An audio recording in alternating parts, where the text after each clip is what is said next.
Hydrogen fuel car एक पानी से चलने वाली कार ही तो है, लेकिन बस थोड़ा सा इस पानी की प्रोसेस करनी पड़ती है। और आपको पता ही है पानी इन्वायरमेंट के लिए एकदम फ्रेंडली है। तो जो हाइड्रोजन फ्यूल से चलने वाली कार है वह इन्वायरमेंट के लिए बहुत ही बेस्ट है। जहां डीजल पेट्रोल वाली कार CO2 रिलीज करती है, वहीं हाइड्रोजन फ्यूल से चलने वाली कार सिर्फ और सिर्फ पानी एग्जॉस्ट के रूप में निकलता है, और वह भी इतना साफ होता है कि जिसको हम पी सकते हैं। वीडियो के पहले पार्ट में हमने इलेक्ट्रिक कारों के इन्वायरमेंट पर होने वाले खतरनाक इफेक्ट के बारे में जाना था, जिसकी वजह से यह कहा जा सकता है कि इलेक्ट्रिक कार जो बैटरी से ऑपरेट होती है वह हमारा फ्यूचर नहीं है। और इसके दूसरे पार्ट के इस वीडियो में हम हाइड्रोजन फ्यूल से चलने वाली कार के बारे में कंप्लीट डिस्कशन करने वाले हैं। यदि एनर्जी डेंसिटी वेट के हिसाब से देखें, जहां 1 लीटर पेट्रोल जो पावर जनरेट करता है वह लगभग 12,000 वॉट आवर की है, वहीं पर यदि हम हाइड्रोजन को देखें तो 1 kg हाइड्रोजन लगभग 40,000 वाट आवर पावर जनरेट करता है। देखा जाए तो पेट्रोल से 3 गुना ज्यादा, और लिथियम आयन बैटरी से लगभग 236 टाइम ज्यादा। BMW ने कुछ टाइम पहले एक कार बनाई थी 2005 से 2007 के बीच में। उसमें इंजन तो जो पेट्रोल डीजल वाली कार का होता है वैसा का वैसा ही सेट किया था, लेकिन उसमें उसने जहां पेट्रोल यूज होता है वहां पर हाइड्रोजन फ्यूल को यूज किया था एज ए कंबंशन। तो कार की पावर इतनी ज्यादा बढ़ गई कि जो इंजन के RPM जहाँ पेट्रोल की कार में 7 से 8,000 RPM होता है, वहां पर हाइड्रोजन से 15 से 20,000 RPM तक पहुंच गए। अब इतनी ज्यादा पावर जब कार में आ जाएगी तो इंजन के पार्ट्स है वह बहुत जल्दी खराब होने लगेंगे। एक तरीके से कार की रिपेयरिंग कॉस्ट बढ़ जाएगी। तो साइंटिस्ट ने एक अलग दिमाग लगाया और उन्होंने जो हाइड्रोजन है उसको ऑक्सीजन के साथ में रिएक्ट करवाकर डायरेक्ट इलेक्ट्रिसिटी जनरेट की और उस इलेक्ट्रिसिटी से मोटर को घुमाया। एक तरीके से हम कह सकते हैं कि जो हाइड्रोजन कार होती है वह इलेक्ट्रिक कार ही होती है। जहां पर इलेक्ट्रिक कार में बैटरी को यूज में लिया जाता है मोटर को घुमाने के लिए, वहीं पर हाइड्रोजन फ्यूल से चलने वाली कार में हाइड्रोजन फ्यूल को यूज में लिया जाता है इलेक्ट्रिसिटी जनरेट करने के लिए। हाइड्रोजन फ्यूल कार में कुछ गिने चुने ही इक्विपमेंट होते हैं। यहाँ पर यह हाइड्रोजन फ्यूल टैंक लगा हुआ है जिसके अंदर हाइड्रोजन को कंप्रेस करके भरा जाता है, और हाइड्रोजन को भरने के लिए यहाँ पर एक पीछे की तरफ नोजल लगा हुआ है। आगे की तरफ यहाँ पर एक फ्यूल सेल लगा है जिसमें ऑक्सीजन और हाइड्रोजन का रिएक्शन होता है रिवर्स इलेक्ट्रोलाइसिस से,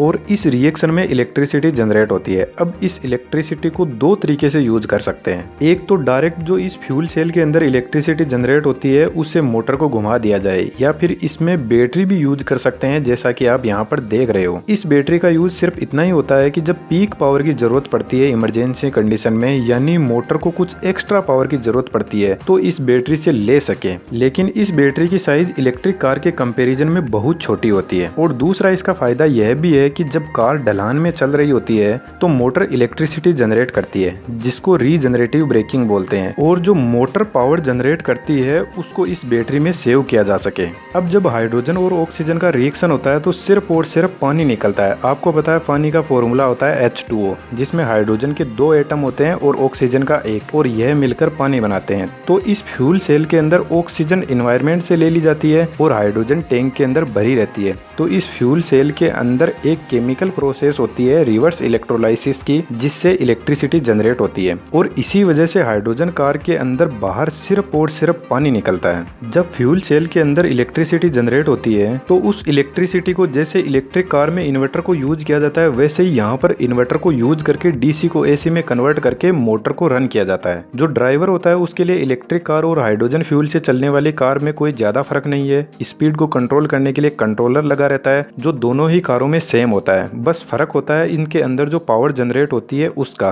कि पावर जनरेट कैसे हो रही है। अब बहुत इंपॉर्टेंट बात आती है कि इस कार के एडवांटेज और डिसएडवांटेज क्या है। कुछ इसके फायदे हैं तो कुछ इसके खतरनाक नुकसान भी है। हाइड्रोजन फ्यूल से चलने वाली कार के बेनिफिट हम 2 तरीके से देख सकते हैं, एक हमारे हिसाब से जिसको हम यूज करने वाले हैं, और दूसरा इन्वायरमेंट के हिसाब से। यदि हमारे हिसाब से देखें तो इस कार ने डीजल और पेट्रोल इंजन को रिप्लेस कर दिया है और इसमें कोई बैटरी भी यूज नहीं हो रही है, तो कार एकदम हल्की हो जाएगी जिससे कार का एवरेज बढ़ेगा। दूसरी बात यह एकदम प्योर इलेक्ट्रिक कार है। जो कार की स्टार्टिंग टॉर्क होता है वह भी बहुत शानदार होगा, क्योंकि इलेक्ट्रिक मोटर लो RPM पर भी अच्छा खासा टॉर्क जनरेट करती है। और यदि इन्वायरमेंट के हिसाब से देखा जाए तो इन्वायरमेंट के लिए यह एकदम फ्रेंडली है। इन्वायरमेंट को बिल्कुल भी पोल्यूट नहीं करती है, क्योंकि इस कार में बाहर सिर्फ पानी निकलता है, और पानी हमारे इन्वायरमेंट के लिए 100% सही है। जहां इलेक्ट्रिक कारों को चार्ज करने के लिए 30 से 40 मिनट का टाइम लगता है, वह भी फास्ट चार्जर से, लेकिन लेकिन इन कार को रिफ्यूल करने के लिए सिर्फ 5 मिनट से भी कम टाइम लगेगा। जैसे पेट्रोल डीजल का सिस्टम होता है ठीक वैसा ही। यदि थोड़ी दूरी के हिसाब से देखा जाए तो फुल हाइड्रोजन टैंक लगभग 500 किलोमीटर तक कार को रन करवा सकता है, जबकि 500 किलोमीटर जो प्योर इलेक्ट्रिक कार है जिसमें बैटरी यूज होती है उसके लिए बहुत बड़ी बैटरी की जरूरत पड़ेगी, जो कार का वजन बढ़ा देगी, जिससे उसका चार्जिंग टाइम भी बढ़ जाएगा। जहां प्योर इलेक्ट्रिक कार जिसमें बैटरी यूज होती है उसमें बैटरी की कूलिंग के लिए मैकेनिज्म तैयार करना होता है, लेकिन हाइड्रोजन फ्यूल में ऐसी कोई भी जरूरत नहीं है। इसमें बाहर के एनवायरनमेंट के टेम्परेचर का कोई फर्क नहीं पड़ता है। अब बात कर लेते हैं इस कार के डिसएडवांटेज, जो आपको जानना बहुत ही जरूरी है।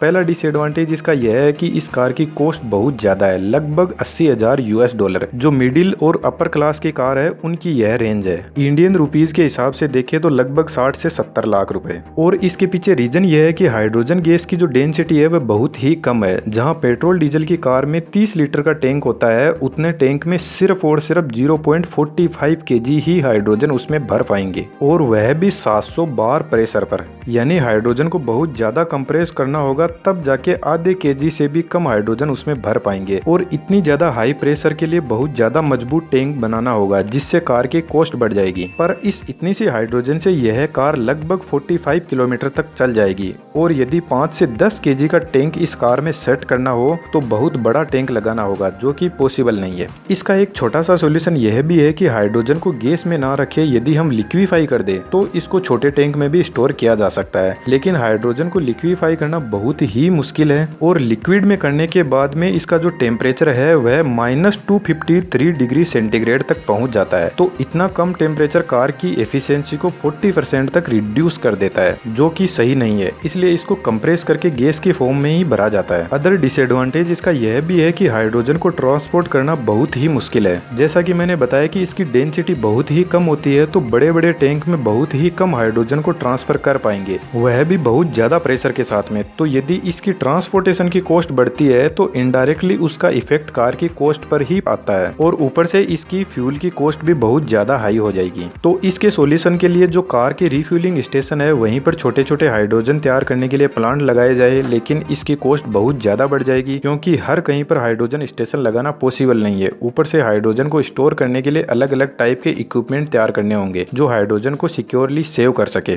जहां हम इलेक्ट्रिक कार को कहीं पर भी चार्ज कर सकते हैं, यदि हमें इलेक्ट्रिक चार्जिंग स्टेशन नहीं भी मिल पाए तो हम कार को धीरे धीरे ही सही पर घर पर चार्ज तो कर सकते हैं। लेकिन हाइड्रोजन फ्यूल वाली कार को रिफ्यूल करवाना थोड़ा अलग ही सिस्टम होगा। हाइड्रोजन फ्यूल वाली कार के सामने सबसे बड़ी समस्या इसके टैंक को लेकर ही है। हाइड्रोजन को गैस की फॉर्म में स्टोर कैसे किया जाए यदि इतने प्रेशर से गाड़ी के अंदर हाइड्रोजन भरी जाएगी, और बाई चांस कभी टैंक फट गया तो एकदम बॉम्ब जैसा धमाका होगा। लेकिन कुछ कंट्री चाइना, जर्मनी, जापान इस हाइड्रोजन फ्यूल वाली कार पर फुल रिसर्च में लगे हुए हैं, और उनका टारगेट है आने वाले टाइम में 10 से 15 लाख कार मार्केट में उतारी जाए। और आने वाले टाइम में इस हाइड्रोजन फ्यूल को स्टोर करने के लिए और कार की कॉस्ट को कम करने के लिए पूरी रिसर्च चल रही है। दोस्तों, आपका क्या कहना है इस हाइड्रोजन फ्यूल कार के बारे में? क्या यह हमारी अर्थ का फ्यूचर है? जरूर से कमेंट बॉक्स में बताना। और यह वीडियो आपको कैसा लगा? अच्छा लगा हो तो चैनल को सब्सक्राइब जरूर कीजिएगा, और ऐसे ही इंटरेस्टिंग वीडियो आपको इस चैनल पर विजिट करोगे तो देखने को मिलेंगे। Thank you.